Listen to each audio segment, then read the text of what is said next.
하나님 말씀을 봅니다.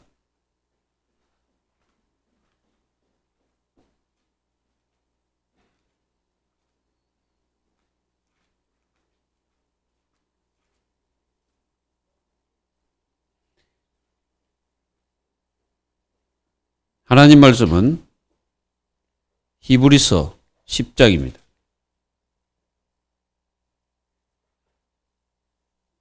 히브리서 10장 19절부터 39절까지 한 절씩 교도하도록 하겠습니다. 히브리서 10장 19절로 39절까지 한 절씩 교도합니다. 그러므로 형제들아 우리가 예수의 피를 힘입어 성소에 들어갈 담력을 얻었나니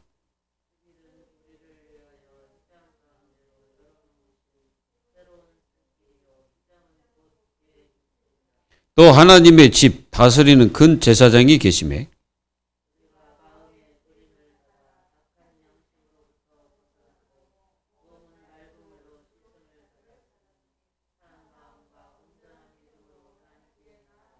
또 약속하신 이는 미쁘시니 우리가 믿는 도리의 소망을 움직이지 말며 굳게 잡고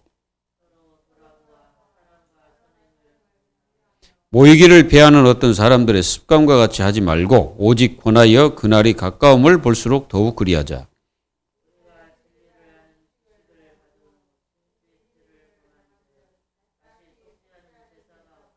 오직 무서운 마음으로 심판을 기다리는 것과 대적하는 자를 태울 맹렬한 불만 있으리라.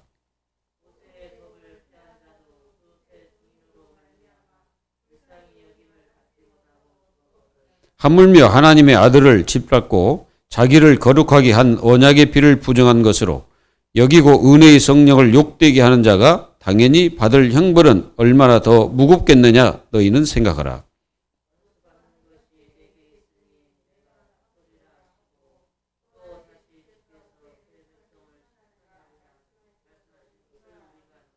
살아계신 하나님의 손에 빠져 들어가는 것이 무서울진저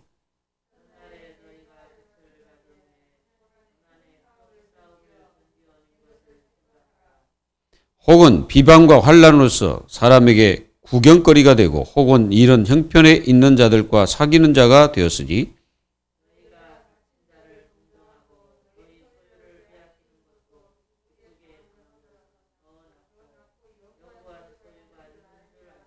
그러므로 너희 담대함을 버리지 말라. 이것이 큰 상을 얻게 하느니라.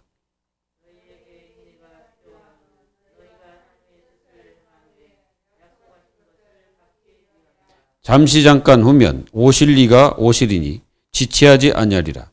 나의 의인은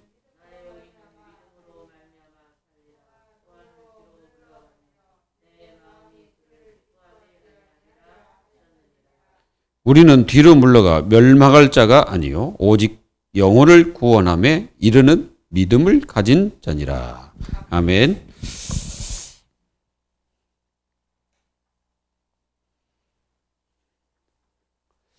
사도 바울은 로마의 복음을 위하여 복음화를 위하여 바울의 계획을 이렇게 가지고 있었어요.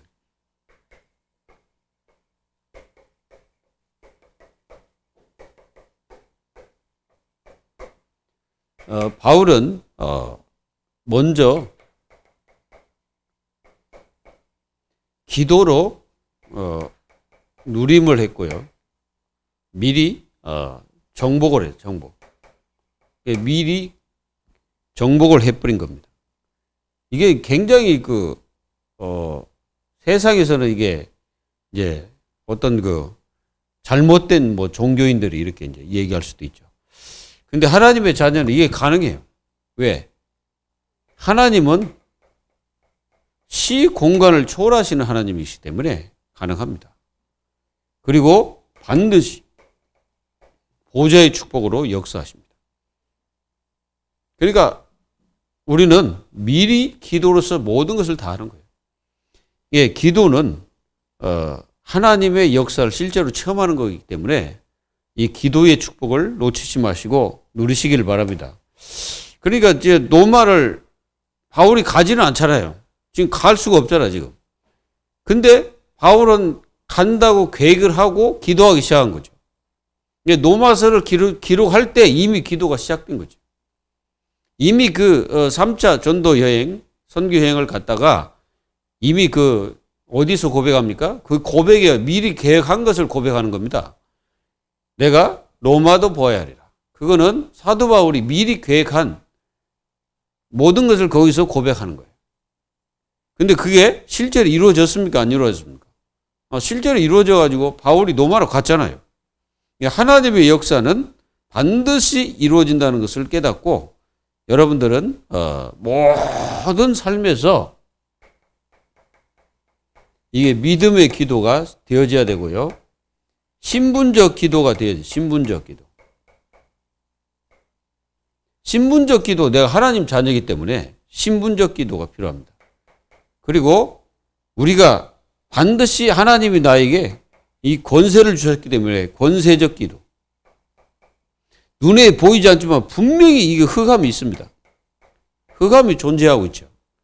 흑암의 마음이 뭡니까? 이 사단의 마음이 뭐예요? 하나님의 자녀들이 절대로 하나님의 축복을 못 누리게 하는 게 사단의 절대 전략이에요. 우리는 이 사단에게 속지 말고 사단을 꺾어야 됩니다. 악한 영을 꺾어버려야 돼. 꺾기를 바랍니다. 그리고 우리는 반드시 신령한 은사를 내가 누려야 되는 거죠. 왜? 하나님이 나에게 주셨기 때문이에요. 이걸 갖다가 간절하게 바라야 돼요. 하나님 나에게 신령한 은사를 부어달라고 기도해야 됩니다. 이 신령한 은사는 전부 어디서 옵니까? 성령으로부터 온 겁니다. 그래서 하나님의 자녀들의 그 직분, 이 직분 자체가 신령한 은사입니다. 하나님 나에게 주신 거예요. 물론 어떤 은사로서 귀신을 쫓아낸다든가 아니면은 다른 사람에게 굉장히 말을 잘한다든가 이런 것도 다 은사할 수 있는데 하나님께서 이런 은사를 주신 이유는 전부 다 뭐 때문에 주셨어요? 그리스도를 나타내기 위해서 주신 것입니다. 복음을 나타내기 위해서 주신 거예요. 그래서 우리는 모든 은사, 직분, 사역 다 여러 가지입니다. 여러 가지지만 성령은 하나고 그리스도도 하나요, 하나님도 하나요. 이게 다 한 분 삼위일체 하나님께서 우리에게 주신 것입니다. 그러니까 이걸 못 누리면 어떻게 되겠습니까? 그러니까 교회 직분을 갖다가 무슨 세상이 주는 것과 생각을 그렇게 하면 안 되죠. 교회의 직분은 다른 겁니다. 그리고 우리는 뭡니까? 빚진 자입니다, 우리가. 빚을 졌어요. 이런 마음을 여러분들이 가지고서 마음과 중심을 가지고 우리는 승리해야 되겠죠. 이 마음이 있어야 이게 전도자입니다. 전도자는 모든 사람에게 빚진 자예요. 그런 마음으로 하게 되면 그 전도자가 전도자의 삶이 된다고 저는 보거든요. 그렇지 않으면 우리는 올바른 전도를 할 수가 없죠. 왜 그러냐면은 자꾸 내 주장이 들어가고 내 것이 들어가기 때문에 안 되는 것입니다. 그럼 우리는 분명히 알아야 돼요. 우리 자신들이 정말 하나님 앞에 이 은혜 받은 것이 얼마나 큰지를 깨달아야 됩니다. 요게 뭡니까? 구원입니다. 내가 구원받은 것이 정말로 이게 큰 거거든요. 근데 많은 사람들은 교회를 오래 다녀도 이 구원에 대해서 별로 가치 없게 생각하는 사람 많아요. 그리고 이 구원받은 것이 얼마나 이게 가치 있는 건지도 사람들이 많이 놓칩니다. 그래서 어떻게 사단을 이기겠어요? 마귀를 어떻게 이깁니까? 이길 수가 없지. 아니 구원의 축복을 내가 못 누리는데 어떻게 사단을 이기고 세상을 어떻게 정복할 수 있겠어요? 절대 정복 못합니다. 그래서 세상 나가면 다 지는 거예요. 세상은 이제 내 힘으로 이제 뭔가 하려고 하죠. 그러나 안 되어집니다. 우리는 이 구원을 주셨기 때문에 이 구원의 축복을 누리면서 세상을 사는 거예요. 빚진 자. 그래서 우리가 모든 이들에게 뭐가 필요했어요? 그리스도가 필요한 겁니다. 모든 사람에게 다 필요한 거예요.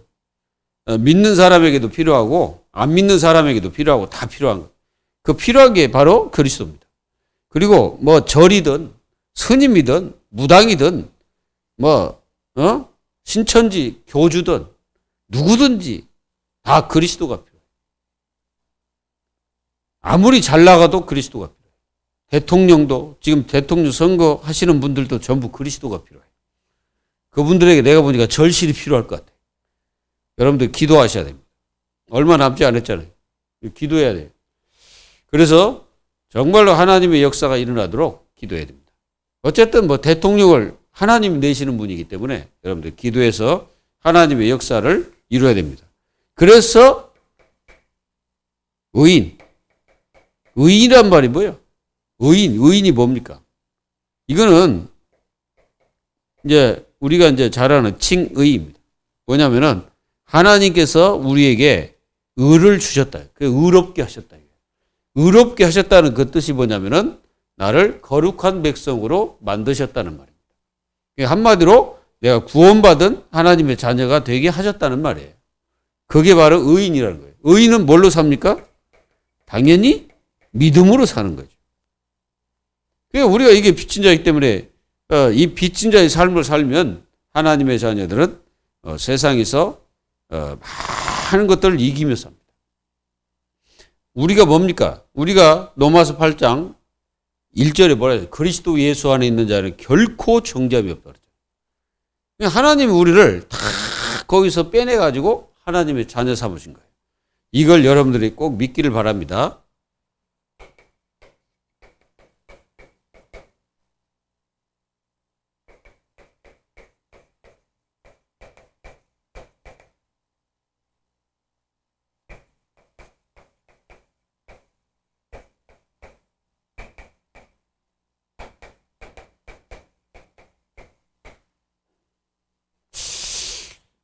우리에게 오늘 정말 한계를 뛰어넘는 그런 뭐가 있어야 됩니까? 믿음이 있어야 됩니다. 한계는 누구든지 다 와요. 두 가지 한계가 있습니다. 영적 한계가 있고요. 그리고 육신적 한계가 있습니다.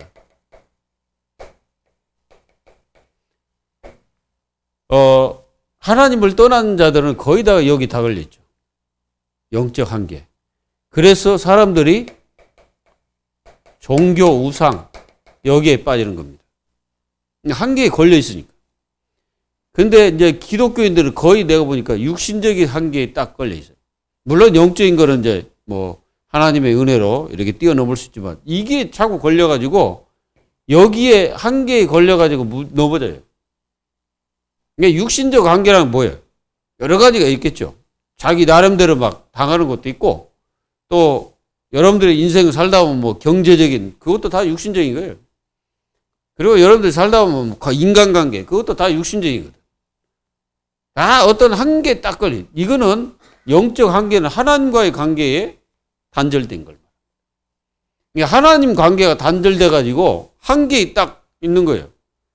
그래가지고 완전히 그 한계를 뛰어넘으려고 하다 보니까 여기 이제 빠져가지고 이제 그것이 최군약 이제 따라가고 있는 거죠. 그러나 절대 한계 뛰어넘을 수가 없습니다. 절대로 그 하나님을 붙잡을 수가 없어요. 종교 우상 가지고. 맞습니까? 오늘 말씀을 잘 보면 그 한계를 뛰어넘을 수 있는 중요한 축복을 주셨습니다. 우리가 이렇게 세상을 살아가는 데 있어서 많은 일들을 이렇게 여러분들이 만나면서 살고 있잖아요. 이런 만남 속에 예수 그리스도의 피로 말미암아 우리가 힘을 얻고 담력을 얻는다면 우리는 반드시 승리하게 됩니다. 여러분들 휘장은 예수 그리스도의 육체를 얘기하는 거예요. 그래서 예수님이 십자가에서 자기 몸을 찢어가지고 하나님 앞에 갈 수 있는 길을 내셨다 이 말이에요. 그래서 그 마음의 그 핏뿌림을 마음속에 하라는 거지. 그래가지고 핏뿌림을 하게 되면 우리의 영혼이 살고 우리의 악한 양심이 살아나게 되죠. 그리고 몸은 하나님의 말씀으로 깨끗게 될 수가 있는 거죠. 씻었다 이거죠. 그래서 참 마음과 온전한 믿음으로 하나님께 이렇게 나간다는 거예요. 그래서 우리는 절대로 내가 믿는 예수 그리스도의 그 축복을 우리는 놓치지 말고 하나님을 따라가야 됩니다. 여러분들의 인생이 여기에 딱 걸리면은 우리는 승리할 수 있는 길이 있다. 여러분들이 제일 많이 걸리는 게 다른 게 아니잖아요. 여기 걸리잖아. 육신적 한계. 여기 딱 걸리잖아요. 여기에 다 걸려가지고 무너지는 거예요. 사단이 다른 것 가지고 역사한 게 요거 가지고 역사하잖아요. 예수님 찾아와가지고 요거 가지고 역사했잖아요. 와가지고 예수님으로 40일 40주야를 굶으신 예수님에게 찾아와가지고 마귀가 돌 딱 갖다 놓고 이 돌을 가지고 떡덩이가 돼서 먹으라. 얼마나 그 유혹입니까 이게 사단이. 근데 예수님은 사람이 떡으로만 살 것이 아니요 하나님의 입으로 나온 말씀으로 살 것이라고 사단을 물리쳐버렸잖아요. 여러분, 여러분들에게 이 육신적 한계가 찾아왔을 때 오늘 여러분들이 승리하는 축복이 있기를 주 예수 그리스도의 이름으로 축원합니다. 그래서 여러분들이 첫 번째입니다. 이 육신적 한계가 찾아올 때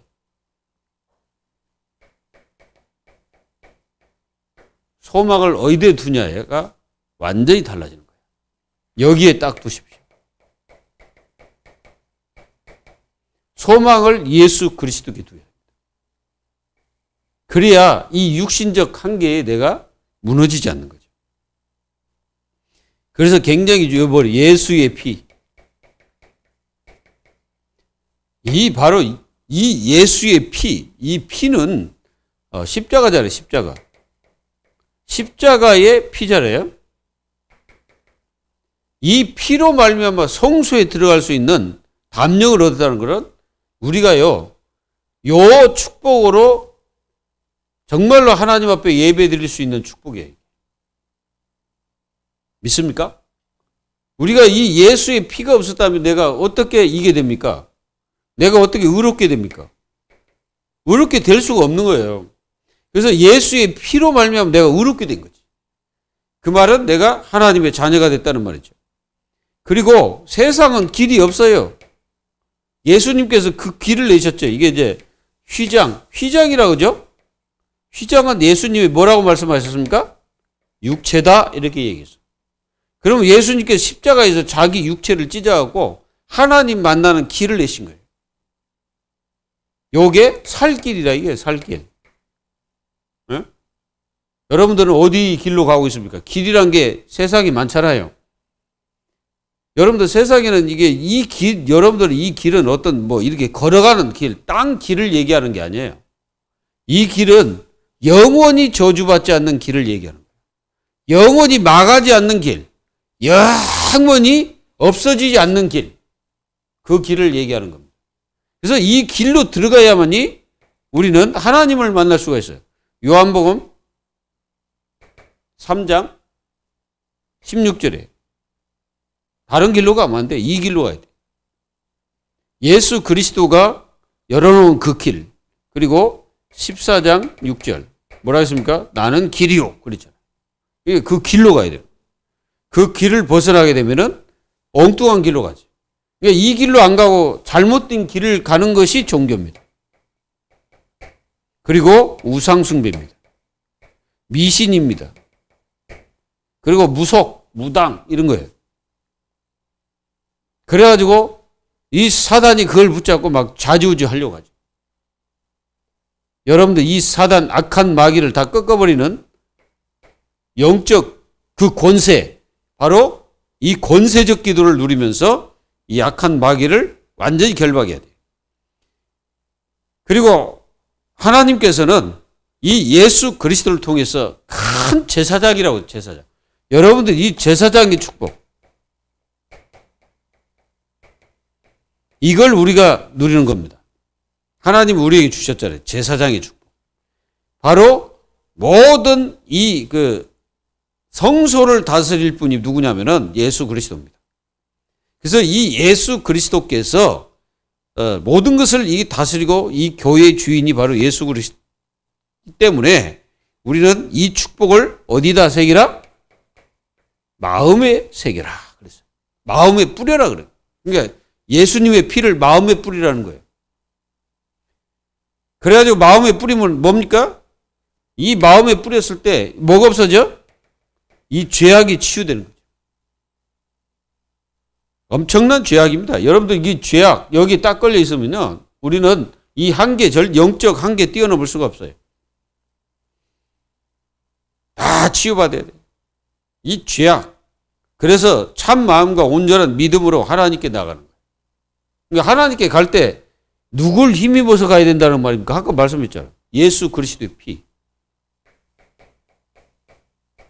이걸 담력을 얻어갖고 나간다 그래서 담력. 그러니까 예수의 피로 말미암아 우리가 하나님께 나가는 거예요. 사람들은 자기 멋대로 나가려고 하지만은 하나님 만나는 길이 없거든요. 절대로 그 한계를 못 넘었습니다. 그래서 소망을 다른 데 두면 안 돼. 예수 그리스도께 딱 소망을 둬야 돼. 예수님은 한계가 없습니다. 예수님은 시공간을 초월하시는 분이에요. 전능하신 분입니다. 전지하신 분입니다.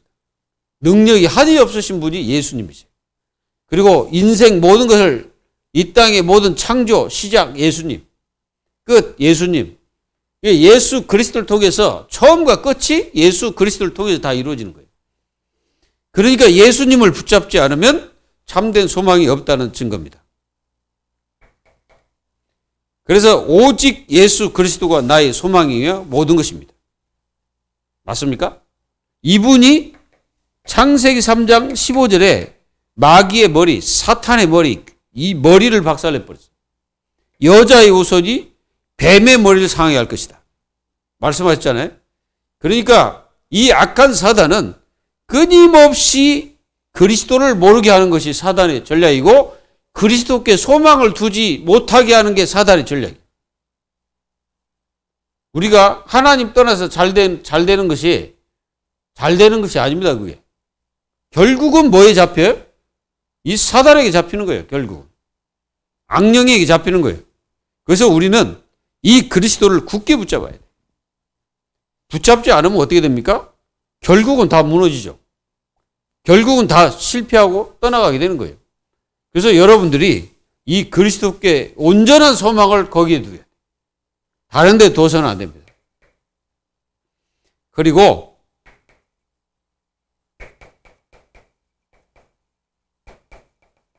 이 근본적 죄에서 우리가 벗어나야 됩니다. 그렇지 않으면 뭐 받습니까? 심판을 받게 됩니다. 그러니까 이걸 가리켜서 영적 한계라고 말하는 겁니다. 그러니까 완전히 영적인 그 부분에 한계를 딱 걸려 있는. 그러니까 이제 여기 한계에 딱 걸린 사람들은 굉장히 그 문제에 빠져가지고요, 나오지를 못합니다. 여러분, 영적 문제에 한번 걸려보세요. 나올 수 있겠습니까? 못 나옵니다. 여러분도 한번 사단에게 붙잡으면요, 끝까지 사단은 안 놓습니다. 못 나와요. 저 종교인들은 이 사단의 손아귀에서 나온 게 아니고 나올 수가 없어요. 잡혀 있는 거예요. 그게 잡혀 있기 때문에 나중에 영적 문제 분비급니다. 한계 와요.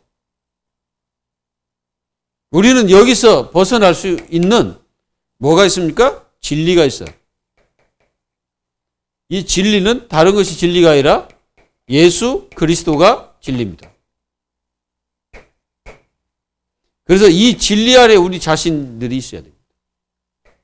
요한복음 15장 1절에서 7절. 너희는 내 안에 거하라. 나도 너희 안에 거하리라.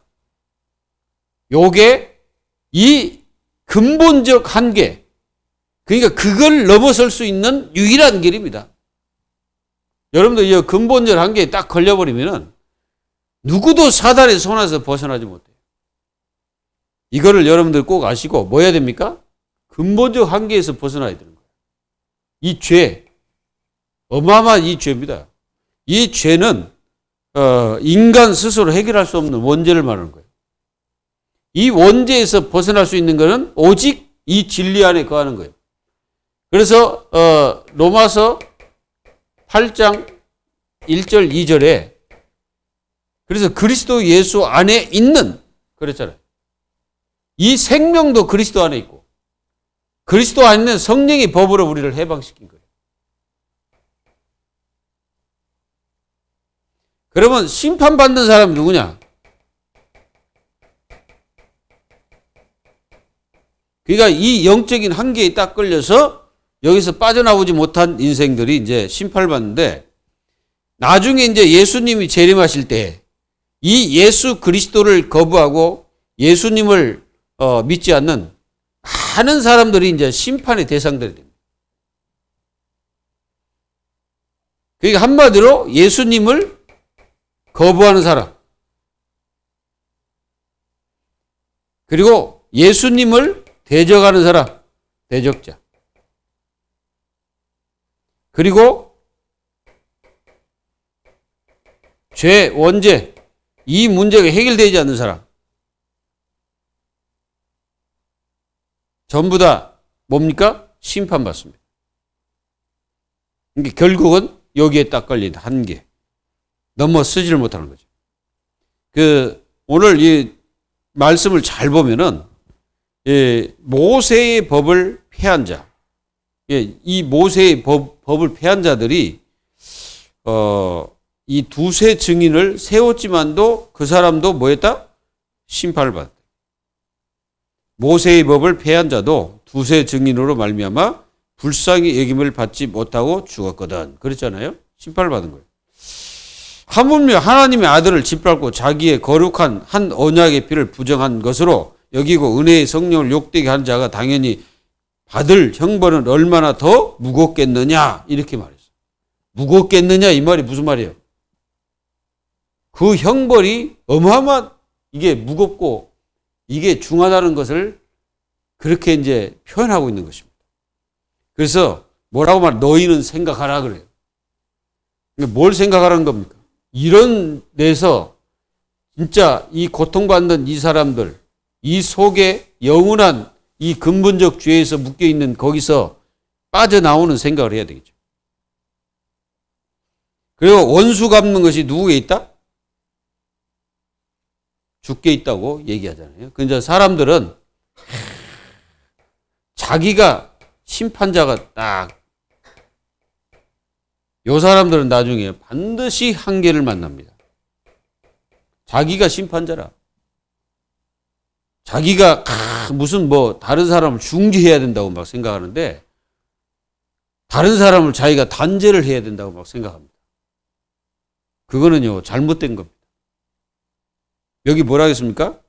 모든 심판은 누구에게 있어요? 하나님께 있죠. 살아계신 하나님의 손에 빠져 들어가는 것이 무서울진저.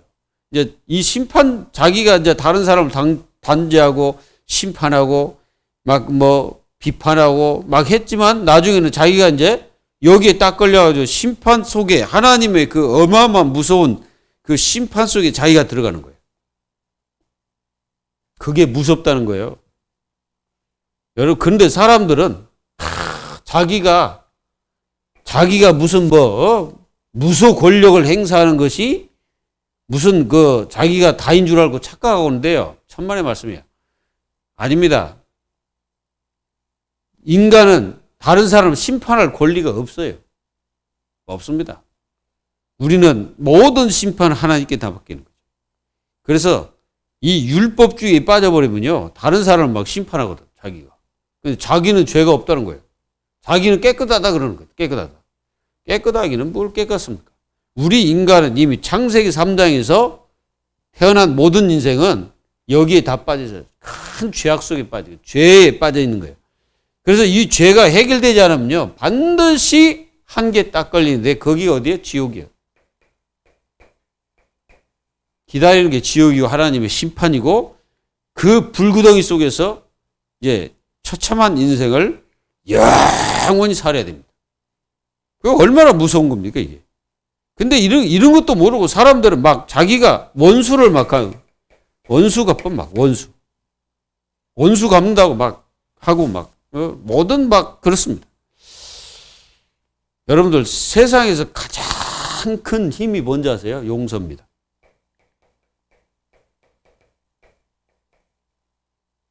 용서보다 큰 거 없어요. 링컨이라는 대통령이 있습니다. 이제 같이 이렇게 이제 유세도 하고 같이 이제 저쪽도 대통령, 나도 대통령, 이제 대통령 후보로 이렇게 나왔어요. 그런데 자기를 그렇게 비방했던, 자기를 비방했던 상대방의 그 후보를 나중에 링컨 대통령이 돼서 그 사람을 갖다가 기용을 했어요.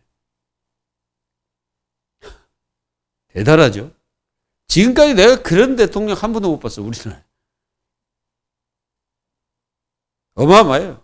그게 뭐예요? 용서입니다. 용서라는 것은 엄청난 힘이에요. 이런 축복이 우리 모두에게 있어요. 그리고 우리는 뭘로 삽니까? 믿음으로 사는 겁니다. 바로 이게 믿음의 전진입니다.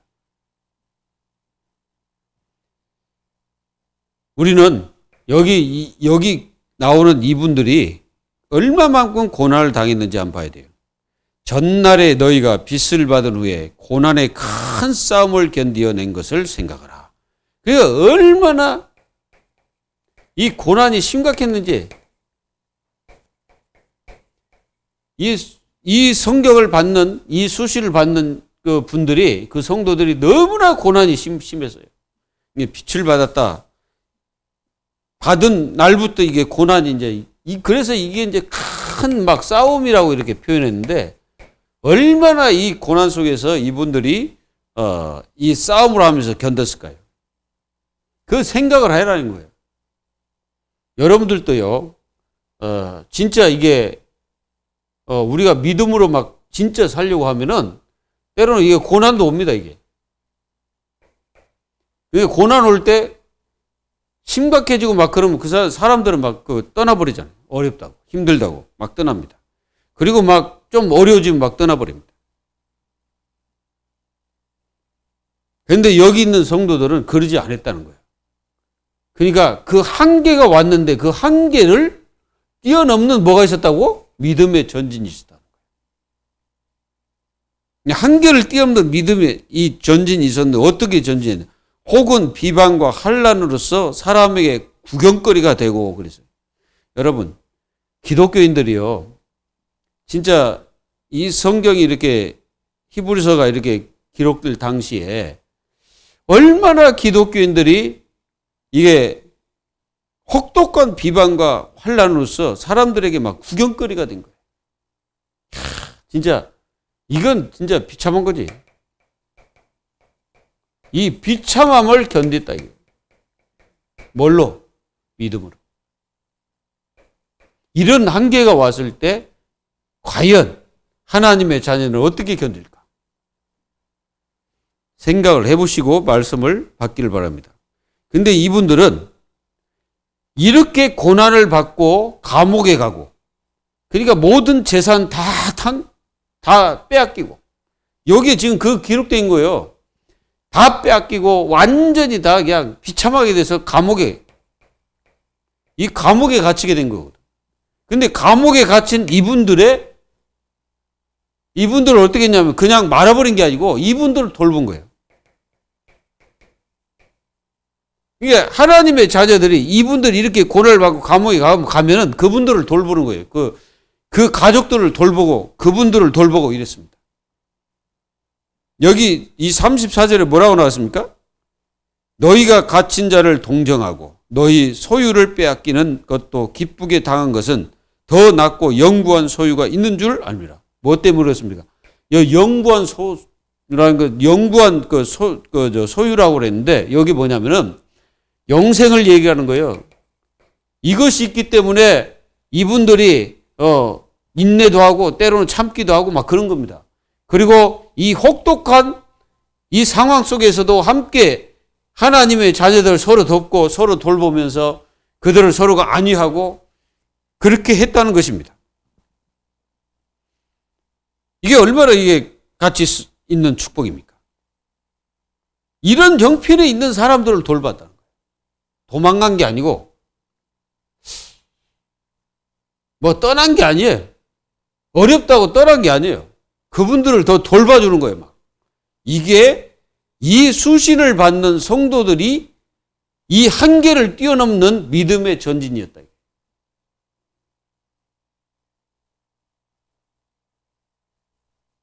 그래서 뭐라고 말합니까? 뭘 버리지 마라? 담대함을 버리지 마라. 그래서 담대함을 버리지 마라. 우리가 그 말씀을 보면은 이렇게 나왔습니다. 그러므로 너희 담대함을 버리지 말라. 이것이 큰 상을 얻게 합니다.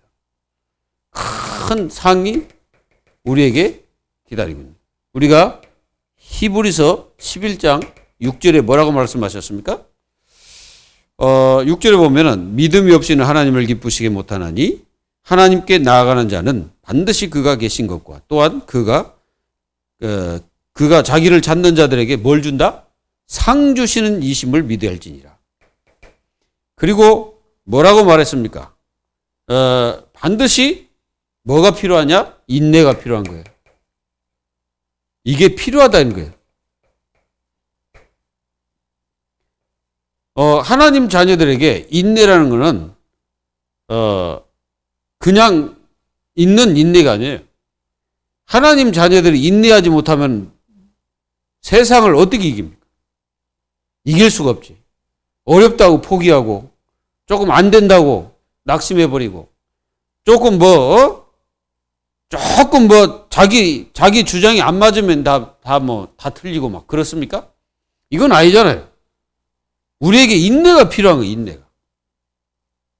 인내할 줄 아는 하나님의 자녀들이 돼야 됩니다. 이게 얼마나 중요한지 몰라요. 왜 그러냐? 하나님의 뜻을 행한 후에 약속하신 것을 받기 위함이다. 이렇게 기록하고 있어요. 그래서 우리가 인내가 없으면 다 무너지죠. 그리고 잠시 잠깐 후면 오실 이가 오시리니 지체하지 아니하리라. 반드시 뭐가 있다는 겁니까? 재림. 재림주로 우리 예수 그리스도가 임하신다는 거죠. 그러니까 우리는 인내를 하는 거예요. 여러분, 지금 코로나 바이러스 이거는 사실 아무것도 아니에요. 우리 주님이 오실 때까지 별일이 다 있을 거라고 마태복음 24장에서 다 말씀하셨어요. 뭔 일이 터질지 몰라. 그러니까 우리는 항상 깨어 있으라라는 말씀을 하시는 거예요. 그래서 의인은 나의 의인은 뭘로 산다? 믿음으로 산다. 그래서 그러면 믿음으로 사는 이 사람들은 뭐 해야 되냐? 뒤로 물러가면 내 마음이 그를 기뻐하지 않으리라. 여러분들 이 뒤로 물러난다 이거. 이 말은 뭐냐면은 너무 힘들고 어렵고 고난이 오고 그리고 자기 재산도 다 뺏겨버리고 다 이렇게 막 고통이 오고 막 죽임을 당하고 순교하고 막 이런 일이 막 벌어지면은 믿음이 없는 사람들은 전부 다 뒤로 물러가. 자, 우리나라도요, 일제강점기 때 이 기독교인들 중에는 진짜로 너무 핍박이 어렵고 막 그러니까요, 자기 스스로 나는 예수 안 믿는다. 그런 사람 많았어요. 그리고 초기에서는 그랬잖아요. 주기철 목사 제명을 시켜버렸잖아요. 그리고 그 초기에서 뭐라 했습니까? 초기에서는 분명히 그렇게 하면 안 되잖아요. 뭐라고 말해? 이렇게 말했어요. 일본의 그 신사는 우상이 아니고 종교 행사다. 이렇게 얘기했어요. 근데 주기철 목사님이 그걸 반대를 한 거예요. 이거는 완전히 우상이다. 나는 일사각오 해버리니까 반대를 한 거지. 그래서 뒤로 물러나지 마라. 이 그 말이야. 뒤로 물러난다는 것은 하나님을 떠나버리는 것을 얘기합니다. 그리고 뭡니까? 하나님이 기뻐하지 않는다는 거죠. 우리는 뒤로 물러가 멸망할 자가 아니다. 그래서. 멸망할 자. 그게 멸망할 자가 아니다. 이 말이야. 왜?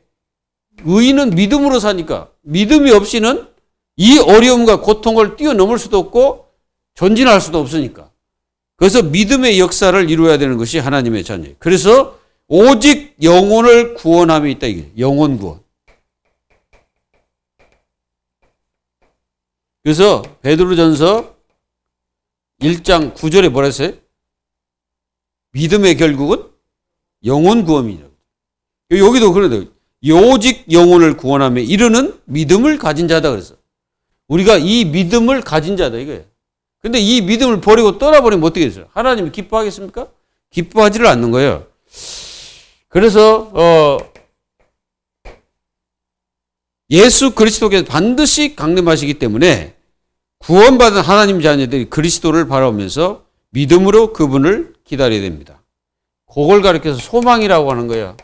소망을 절대 잊지 말고. 그래요. 소망, 인내, 그리고 우리는 뭐요? 절대로 복음을 놓치면 안 돼. 복음을 놓치면 안 된다고. 그래서 우리는 반드시 인내가 있어야 돼. 소망이 있는 사람은 인내가 있잖아요. 그리고 이 복음을 살아가는 사람은 뭐가 있어요? 사랑이 있어요. 요게 말씀의 핵심입니다. 요걸 가리켜서 뭐예요 이게? 구원을 이루게 하는, 그러니까 구원을 이루게 하는 그 믿음을 가진 자가 사랑이 있는 사람. 이 축복을 여러분들 누려서 하나님의 역사를 실제로 여러분들이 어렵고 힘들어도 반드시 승리하시기를 예수 그리스도의 이름으로 축원합니다. 기도하겠습니다. 하나님 감사합니다. 이렇게 세상은 영적인 한계에 묶여 있고 또 기독교인들은 육신적인 한계에 묶여 있습니다. 하나님 아버지, 이 한계를 뛰어넘을 수 있는 하나님의 자녀들이 될 수 있도록 축복하셔서 반드시 하나님의 나라를 이룰 수 있도록 저희들에게 성령으로 역사하시며 하나님 자녀들의 모든 삶이 하나님의 영광 드러내는 일에 믿음으로 전진하는 삶을 살아갈 수 있도록 주께서 역사에 주옵시며 우리의 소망을 예수 그리스도께 둘 수 있도록 도와주시고 우리가 근본적 죄에서 완전히 벗어나 정말 참된 자유, 진리 속에 거하게 하시고 그리고 우리는 영원하신 믿음을 가지고 완전히 승리하는 전진하는 하나님의 자녀들이 다 될 수 있도록 축복하여 주옵소서. 살아계신 주 예수 그리스도의 이름으로 감사하며 기도하옵나이다. 아멘.